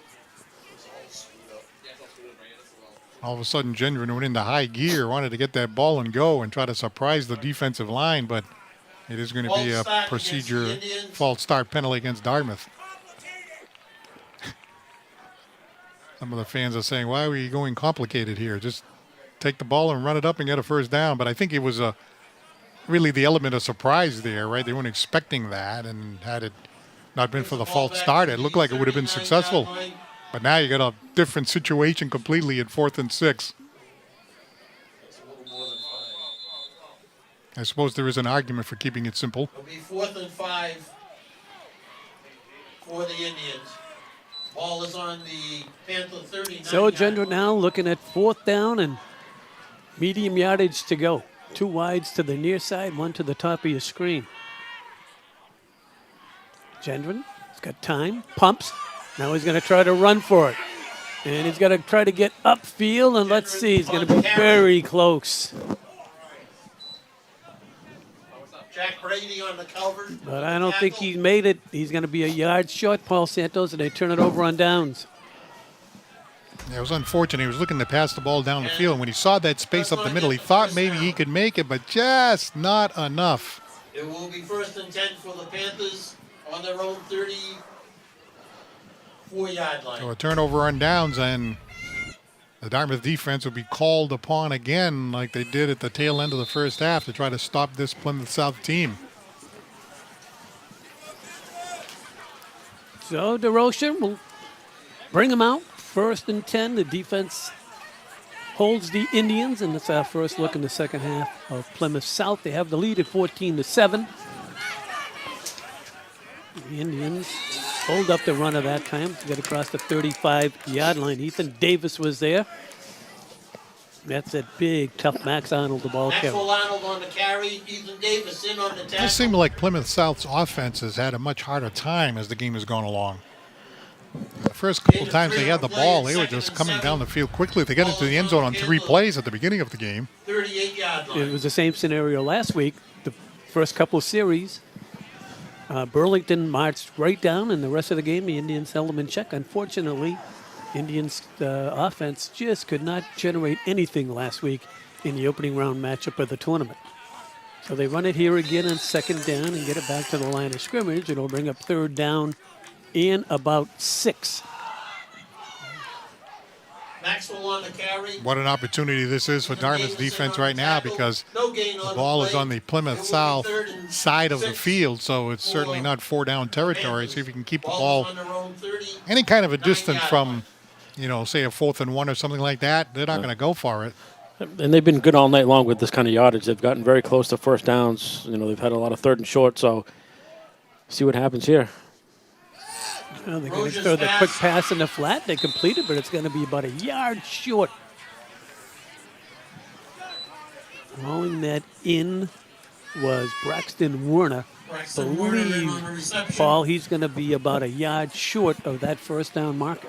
Well, this is what I was saying, Andrew. Is it close enough to just go for it? You know what I mean? Even though you're on your side of the 50, for this team to be able to just get that 1 yard, it's certainly tempting.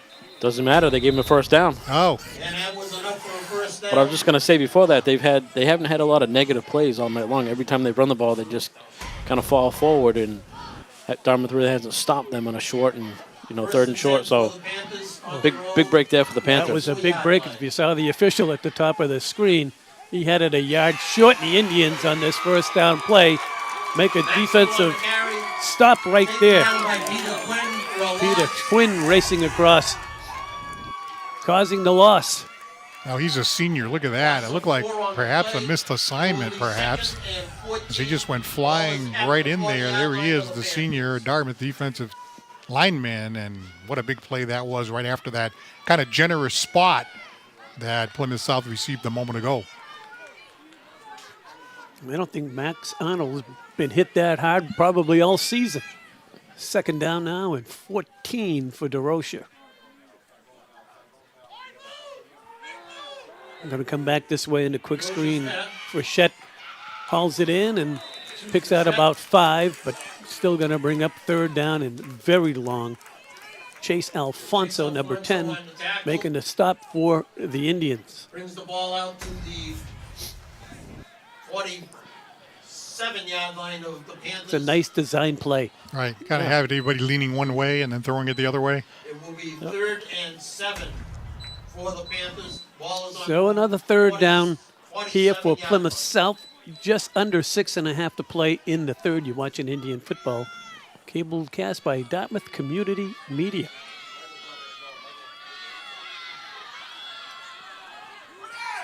Throws and Roach's pass incomplete. is incomplete.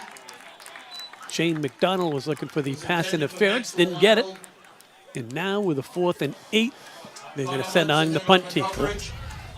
I stand by the Dartmouth defense there. Yeah, another one. It will be 4th and 7 for the Panthers.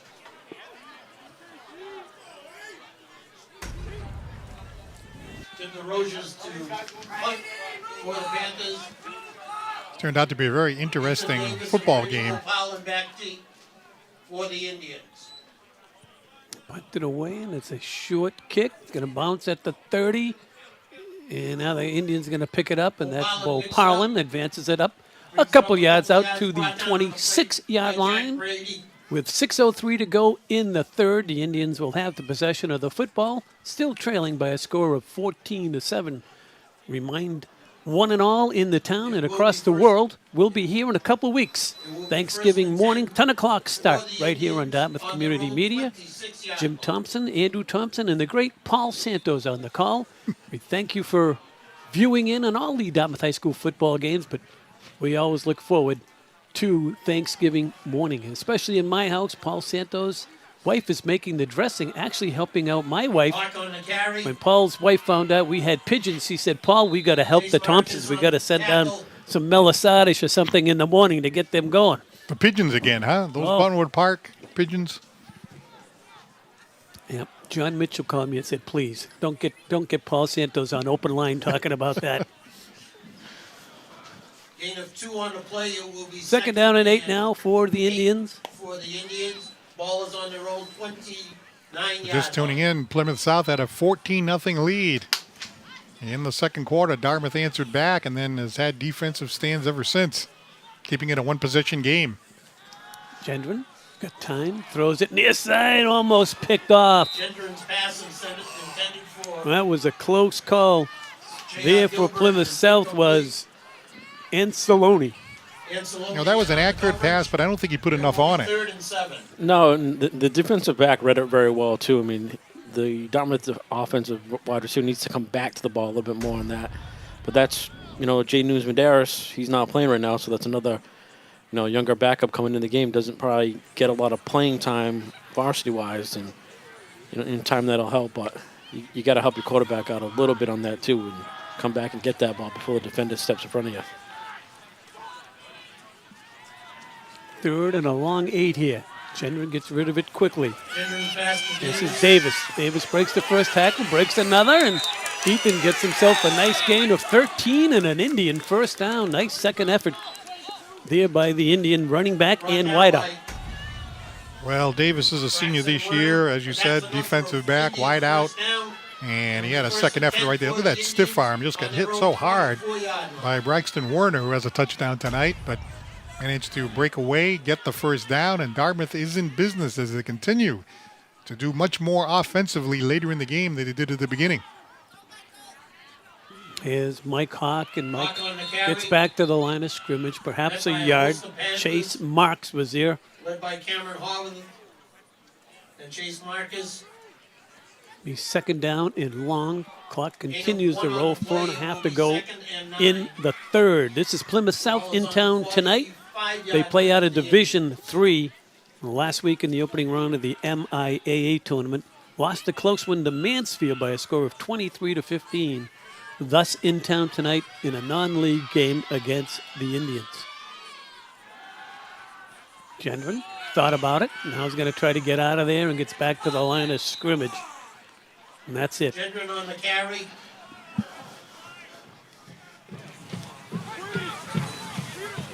Gendron's a big fella, Andrew. Doesn't have that breakaway speed as Bo Parlin does.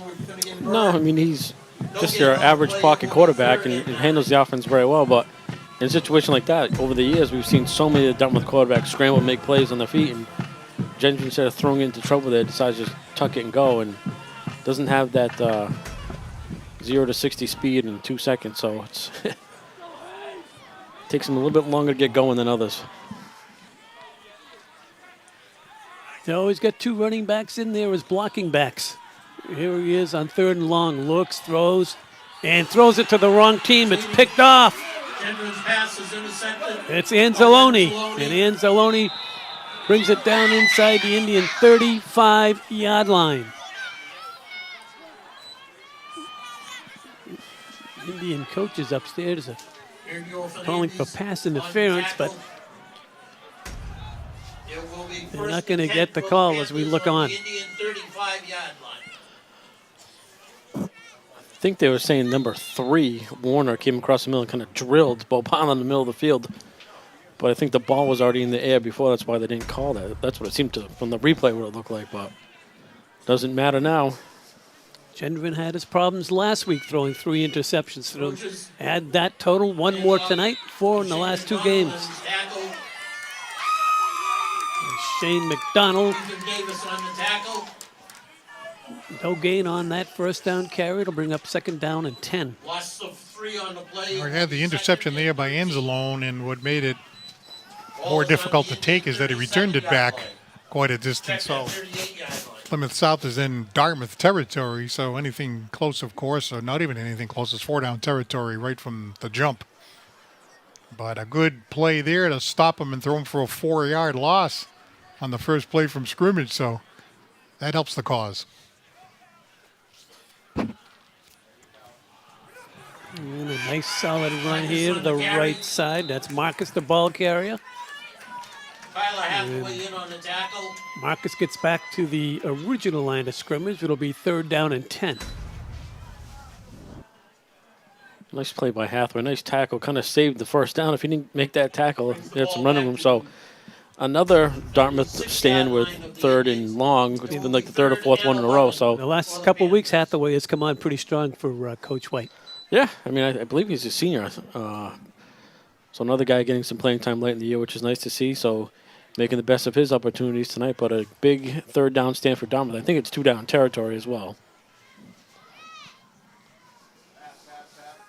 Throws long, deep down the far sideline. Well covered back there by the Indians. James Gilbert. It'll bring up fourth down. For Gilbert, incomplete. Going for the home run ball there. Paul falls J.R. incomplete. Gilbert, Yeah, I was coverage probably figuring, as Andrew said, it's 4-down territory anyway. Maybe they'd surprise the for the Indians. Panthers. Maybe the defense is thinking about defending against the first down.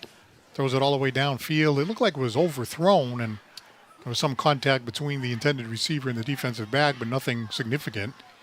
So a fourth down and about 11. 4th and 11 for the Panthers. Once again, the Dartmouth defense called upon to stay in the game here and stop Plymouth South with a big 4th and 11. Rocha, quick kick. Quick kick by the Indians Roses. is going to let it bounce, and it's bouncing inside the 10 and down to about the 5-yard line. Something you don't see very often in modern-day Ball football. is down on the 5-yard Paul line. Santos played for the Barristers, Andrew, back in the 1950s, and they used that on first and second down when they didn't like their field position. Right, Paul? You were the quarterback? Yeah, I was the For the Indians. I was the bottle guy, I think it was. Anyway, no, you don't see that too often. I mean, it might be the right call in a way because you're saying to your defense, hey, look, bury him way back, make him go the whole length of the field. If you go for it on a fourth down and you don't get it, you're leaving the Indians kind of in midfield. So I can understand the strategy. Their own 7-yard line. Bo Parlin in there Parlin at at quarterback, and he hands it off to Mike Hawk, and Mike has stood up at the line of scrimmage. Ran right Bumped into on the Ben carry. Frechette. Frechette on the tackle. Bring up second down now and about 10 to go. Indians trail by a No gain by a on the touchdown. play. It will be 2nd and 10 Been for pretty the much a Indians. standoff, Paul, here in the Ball is third on quarter. their own 8-yard line. Yeah, for sure. Terrific athlete, and again, Plymouth South with that little kick, putting Dartmouth at their own 7-yard line. And the thing is, even if Dartmouth doesn't get the first down and they have to punt, now Plymouth South is going to get the ball in great field position. Here's the pitch to Hawk, and Hawk Hawk on gets the it carry. out to about the 15-yard line. Just a short gain. Jack Brady on the tackle. Brady was there defensively for the Panthers. And now we're looking at 3rd down and 10 with less than a half minute to play in the third. We have a close one here at the stadium. 13-yard line. It will be 3rd and 6 for the Indians.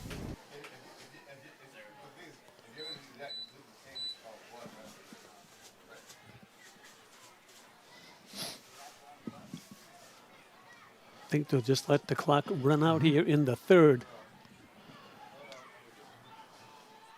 And that they do as the And that's horn the end of the sounds. third quarter. And at the end of 3, we have the same score we had at halftime. Andrew Thompson, score of 14-7. The visitors 14, you're on back top, with a Division Indians 3 7. team, and the Indians have fought hard on this one and still hanging in the game here as we enter the fourth quarter. Kind of like last week. They were in the game. They had good drives, and simple mistakes are just killing them last 2 weeks, and Gendron's had success throwing the ball tonight, just made a mistake on that last drive when they were kind of getting some momentum going, but they're looking for something here with Bo Parlin at quarterback and trying to get that quick burst and get out to the outside where they're very dangerous.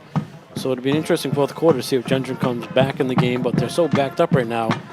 I'm sure they don't want another turnover, and maybe they can get a Michael Hawk quick burst, 20-yard gain, and get out of their own shadow, their end zone. But the defense has played really, really well tonight, so the defense, coaches should be happy with that. But the offense, again, like we've been talking about, it's been sputtering the last 2 weeks, and just got to get Gendron kind of going, and he's been sputtering. So we'll see what happens, Paul. It's really tough when the play kind of breaks down and he has to make that decision to run the ball, and as you said, doesn't have that speed. So a lot of times it looks like there's a lot of green in front of him, but by the time he gets going, the defense reads it, the linebackers converge in, and he's not able to get the big gain that it looks like he may at first glance.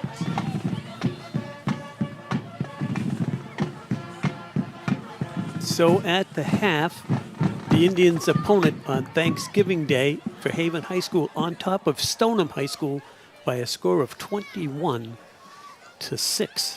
So looks like the Blue Devils on their way once Halftime again, score is Fairhaven 21, Stoneham heading up to a 6. date in a Super Bowl.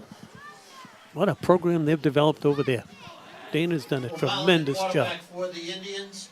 So Bo Pollen takes the snap, Going to throw it long down the far sideline. Got a man out there and reaching up and knocking it away was Anzalone once again. Gilbert is incomplete. Yeah, well, a good idea there by Dartmouth. They figured, you know what, they're deep in their own territory. They've got to get the ball down the field. Parlin threw the ball pretty well, but kind of hung up there. Didn't quite have the distance that it could have. And as a result, it is knocked down by the defensive back. Nice play there by Plymouth South. And it's a 4th and long. So the Indians, Michael Hawk, Michael Hawk to punt. for stand the back at Indians. his own end zone to ride this punt out. Shane McDonald back deep. McDonald stands back at his 45. High snap, and Hawk rides it out. Nice bounce here. And McDonald is going to let it go, and a beautiful roll for the Indians inside the 38-yard line, where Plymouth South will have it 1st and 10. Wow. Now, don't hold me to this, Paul Santos, but you can help me with this. If Fairhaven wins tonight, do they play next Friday in order to get into the Super Bowl and then play Dartmouth the following Thursday? I think that's how it works, right? I believe so. And then if they win, then the question becomes, does Fairhaven play their starters on Thanksgiving? We've Right. gone through this with the Indians over the years, Fairhaven the last couple of years. So that's always something leading into Thanksgiving. So if they win tonight and then win next Friday, they'll be heading to the Super Bowl. So we wish them all the best here from Dartmouth, that the Blue Devils do make the Super Bowl. It's always great to see an area team do well.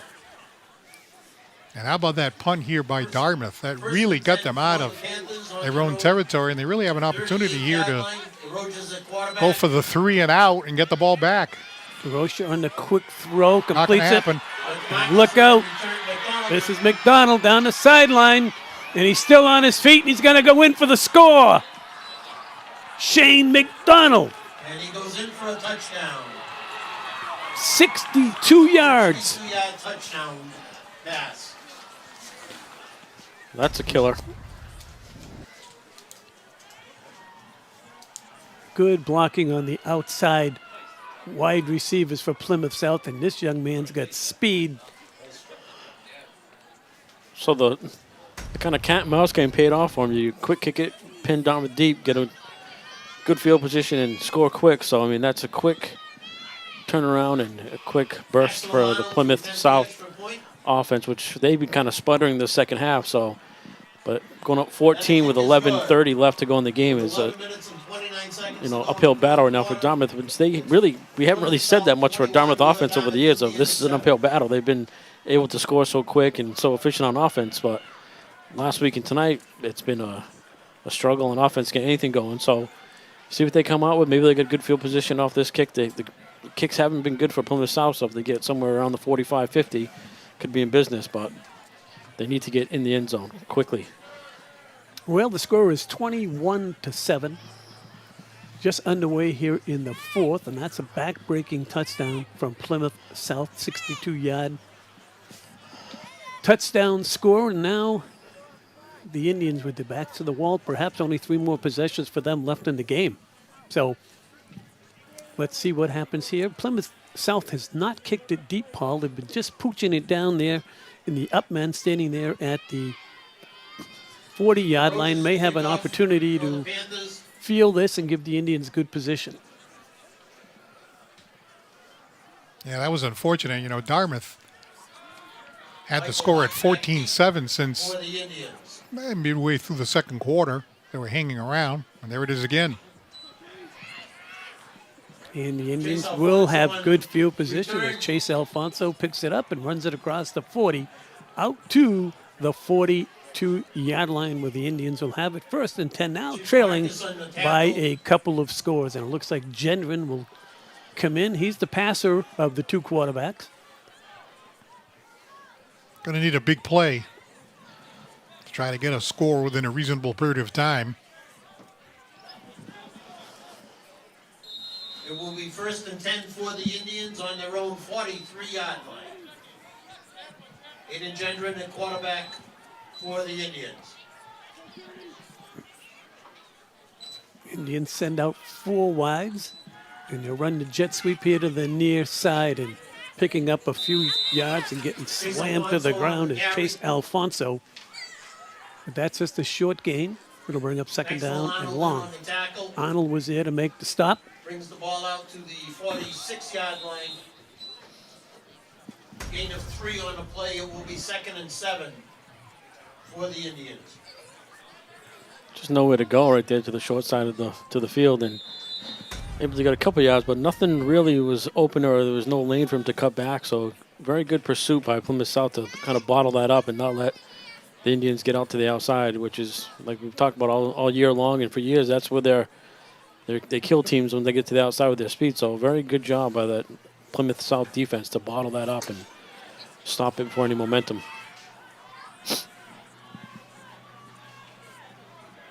Second and 7 here for the Indian quarterback.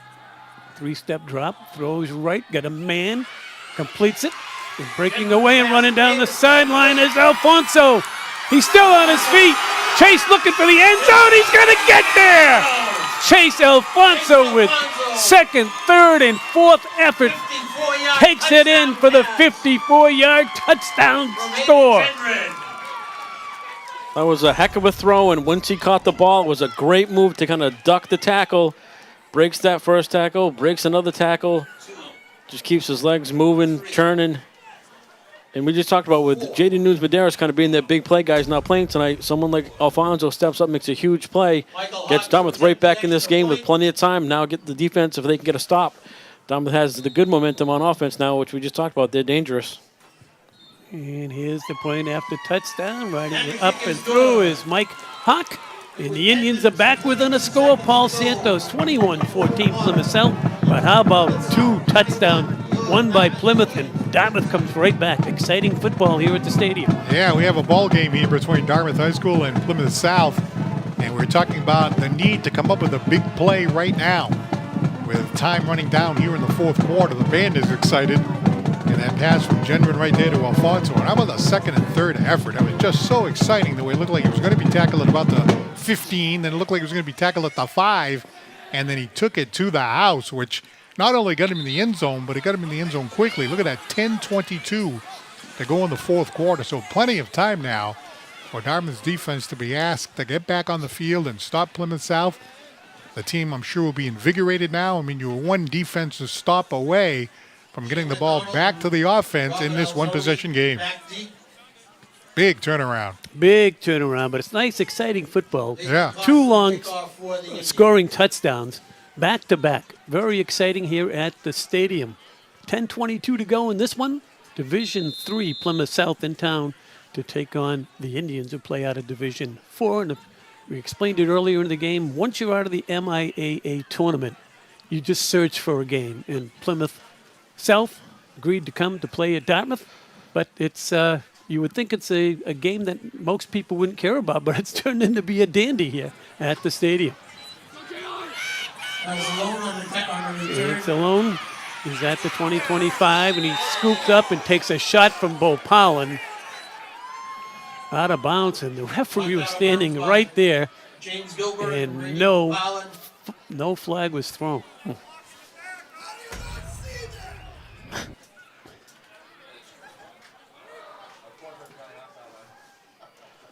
Oh, Dartmouth also got away with a little something there as well. So didn't hear a lot of yells about that one from the Dartmouth side, but I didn't see that at the end until the replay. But they're very lucky they didn't get a 15-yard flag there.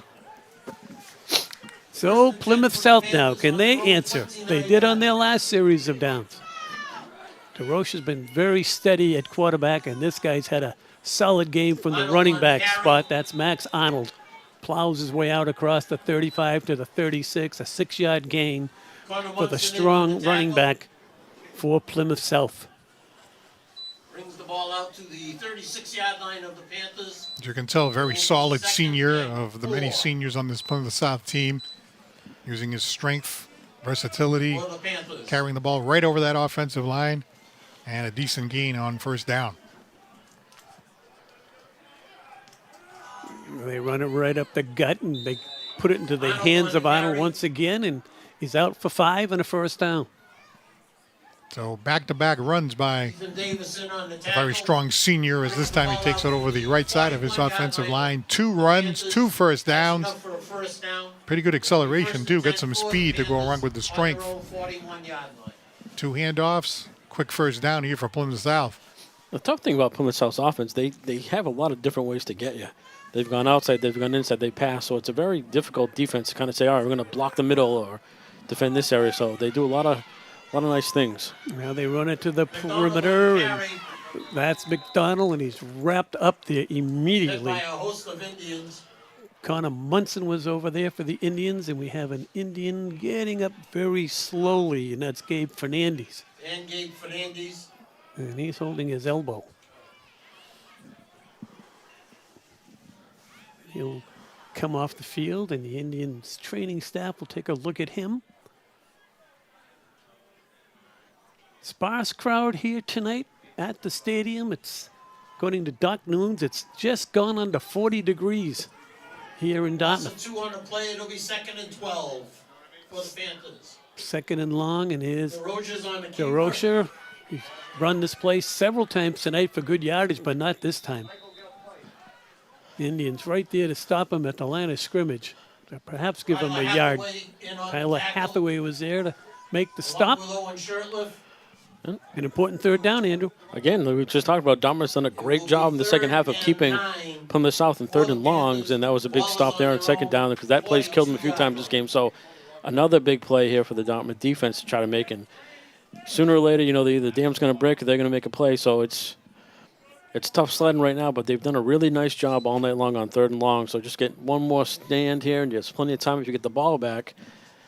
This is just a big play right here in their season. If they want to, go out on a winning note in the regular season or the consolation.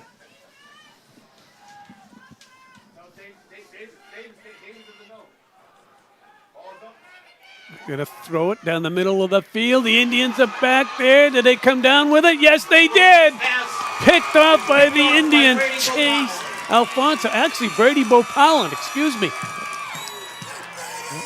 Very, Pass was intended for very Shane nice play by Brady Bopalan, kind of reading the quarterback's eyes, came from the far side of the field to kind of undercut that pass for Warner, who's a big body guy. So excellent job to go get it with your hands, get it to high point, because Warner's a big guy. If you can go up and get it higher than you, it's tough. So excellent play and a huge play by that defense. We just talked about they needed something, much more momentum going for Dartmouth's way than Plymouth South right now. So big drive here.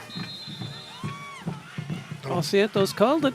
Little play action there. Plymouth, right, trying to get the ball down the field. And, yeah, absolutely. They needed to hold them on that play right there. Big play of the game. And now Dartmouth with an opportunity to come down the field as we close in on the latter stages of quarter number 4.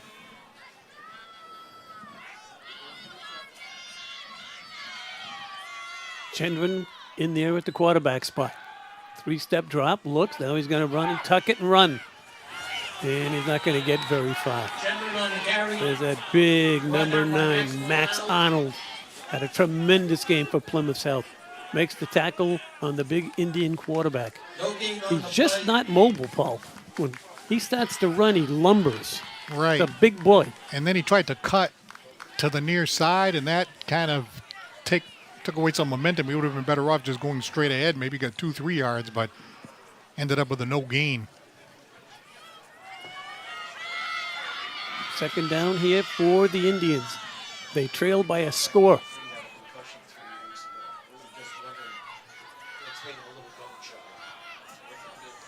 Here's Michael Hawk. He advances it up to the 30, perhaps the 31-yard line. Just a gain of 3. Coach White, Coach Madden looking on as Chendron comes to the sideline to get the call on this all-important 3rd down. And we'll call it 10 to go. Finnegan Burn on the tackle. Well, the broken play on first down didn't help, and then that handoff right there, Plymouth South's defense have done a pretty good job. The defensive line and the linebackers on the running to the interior. So now the Indians needing to get a first down here on a 3rd and 6. Chendron, 5-step drop. He's going to throw it out quickly and deflect it at the line of scrimmage. Liam Wells was in there. Read that all the way on the quick hitting pass play, deflects it, and the Indians will have to turn it over on downs. It just looks like he just sped up a little bit too much. He didn't really develop that play to give any chance for Hawk to even get a completion there. So excellent play by the defender to read that, but Ginger needs to hang on to that a second longer to make the defense kind of stop. Unfortunate play for them, the Dartmouth offense there, and they're going to punt it away with 5:48. Well, we saw a really good punt by Dartmouth earlier that took that big Dartmouth roll and gained another 15 yards after it landed. Hopefully he can get that spin going and get the ball deep into Plymouth South territory. Hawk rides it out. And they're not going to return it once again. And There it is. the Indians get a nice roll down inside the 30 at the 29-yard line. Clock is stopped here at the stadium. 5 minutes and 36 seconds left to play in a one-score game. Plymouth South on top in this one. A couple of nice rolls by Dartmouth in terms of in their favor. The ball spinning end over end, rolling down after the punt. And right there, the Dartmouth Indian defense, once again, on the field. Still plenty of time, 5:36 to go. If they can hold them to a 3 and out, they'll have an opportunity to get the ball back and see if they can come down and do something on their final possession. You were hoping, if you were an Indian fan, that pick by Bo Pollen to give you a little momentum. But the Indian offense stalls. They go 3 and out. Now they have to defend once again.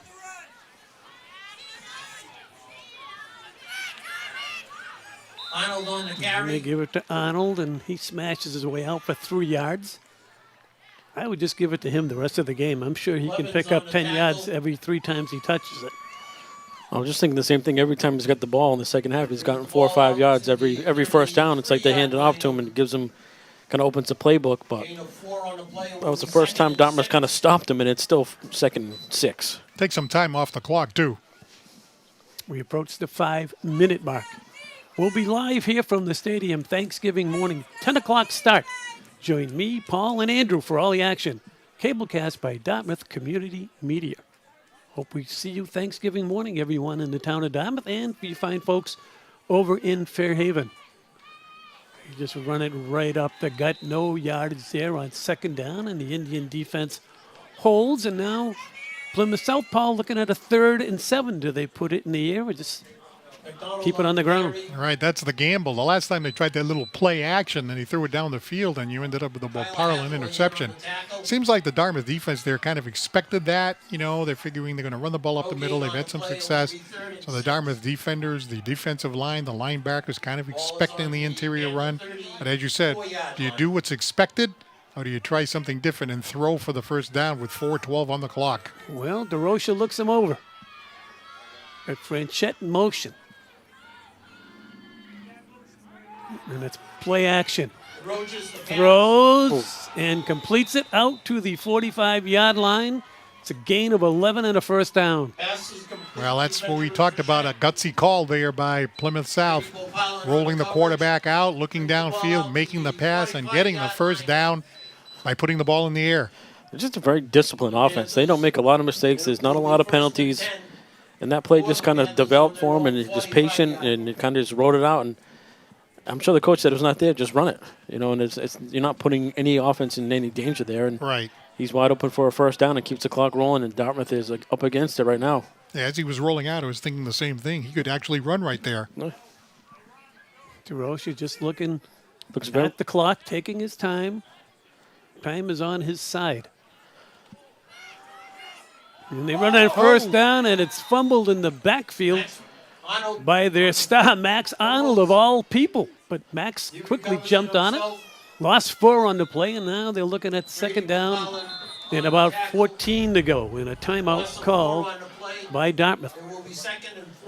Wow, that would have been huge if that ball could have squirted loose while Parlin was right there. Maybe could have covered up that fumble, but at least it's a big loss for Plymouth South's offense, and the Dartmouth Indians defense in a position here to maybe do something to get that ball back one more time.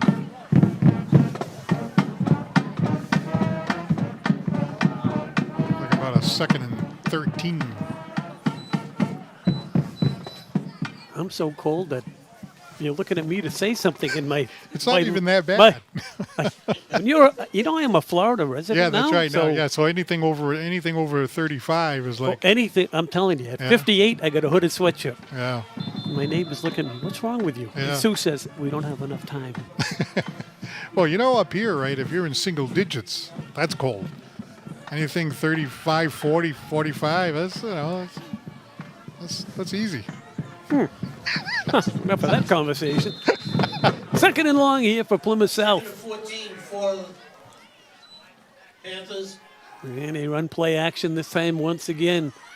And this kid's got speed. He's got a first down and more, and that's a backbreaker inside the DeRoche's Indians' on the carry. 40-yard line. Rambles Tim DeRocha. Davis on the tackle. Played That's a what you steady said. game. Yeah, exactly what you said. You put your offense in position where you're not going to hurt yourself, and if it's not there, just take it and go. And the clock's running, stay in bounds, and That's enough for a huge gain. That's a backbreaker for the Dartmouth defense. Now it's just, That was our second and 14. yeah, but you're still, if you have the clock's on your side, your quarterback's very disciplined, doesn't seem like he wants to put the ball in any danger, so he's a senior, and I'm just going to take off and go. Keep the, if I get 10, I get 10. If I get 4, I get 4, and keep the ball moving. It's low risk. Yeah, exactly.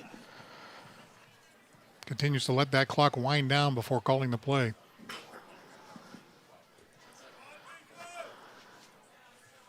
Mrs. Arnold Arnold puts on his head carry. down, and he just wants to kill the clock and hold on to the football. Blevins was in there. Dartmouth's trying to say that they got the ball, but the officials do not agree. Connor Munson in there as well. And Ethan Davis is saying, look, I got the football, Mr. Referee. Davis on the tackle. Challenge that? Let's see if the guys in the truck have it. Gain of 1 on the play. It will be 2nd and 9. Timeout, Indians.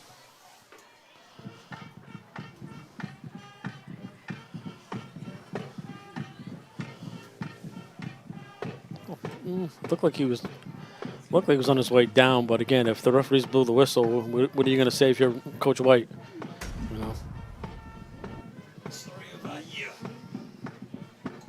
Well, the Indians didn't argue the call. They called a timeout. There's the head man of the Indians, Coach Rick White. Not only a Super Bowl winning coach a couple times, but also a player winning a Super Bowl title. As sometimes we kid him, he was the best wide receiver on a wishbone team. But he got a ring, But he got a ring. and he got 2 more Yeah, as a coach. won't find a nicer guy, and kids are very lucky to have a guy like Rick 2nd and 9 being the head for coach Panthers. here for many, many years, many successful years. And here's that star running back, and he's heading down for yet another score. However, he may have stepped out was Arnold as the whistles blew. He steps out of bounds. I guess they have him going out of bounds at about the 21-yard line. But that's enough for a Panther first down. Well, the first down is the important thing in a way. Obviously it's nice to get into the end zone and kind of put the icing on the cake, but really that's all they need. And you can just kind of run the ball a few more times, and they just finish Dartmouth off anyway. Of course, Dartmouth has a chance to try to turn it over or strip the ball or something like that, get a turnover. So a little ways to go yet. 1st and 10. There he is again, bowling people Excellent over out for a carry. couple of yards. Tough kid. Palatroni on the tackle. Palatroni taking the defensive hit for the Indians, and another timeout called by Indians. Timeout. the Indians. So we remind you once again, we will be here at the stadium for Thanksgiving Day morning. Andrew, Paul, and myself will be here around 9:30. I think we go live on the air via YouTube Live. And we're expecting a good game, Andrew Thompson. Fairhaven, once again, they are steamrolling through Division 6 and demolishing local teams here in the area. Yeah, it's kind of, when Dartmouth had that run with, Todman and Sylvia and Mello, Fairhaven's kind of in that cycle right now. They have a lot of guys who played last year, very good. The line came back. So a lot of those kids are very, varsity They have a ton of time there. They're ready to go, and they're in that cycle where they just have 3 or 4 classes that are very good athletes, and they fit that system well, and they all buy in. So, I mean, once you have that, that's a big key to the program and to the season. So they kind of reloaded. They had guys who were athletic last year, didn't have a chance to get the ball much because they had their superstar marks. But this year they kind of reload and they just have the same offense. But they're so disciplined in what they do, and they're all veterans, so they're right back in the fight. So good for them if they can make it, and it's good for the local football. And I know a lot of people in this area enjoy watching 2 good games, 2 good teams on Thanksgiving. So it should be fun. So Plymouth South just keeping it on the ground, and that's that big fella once again, carries it inside the 10-yard line. That's Max Arnold. Clock is stopped. Now they're going to wind it up.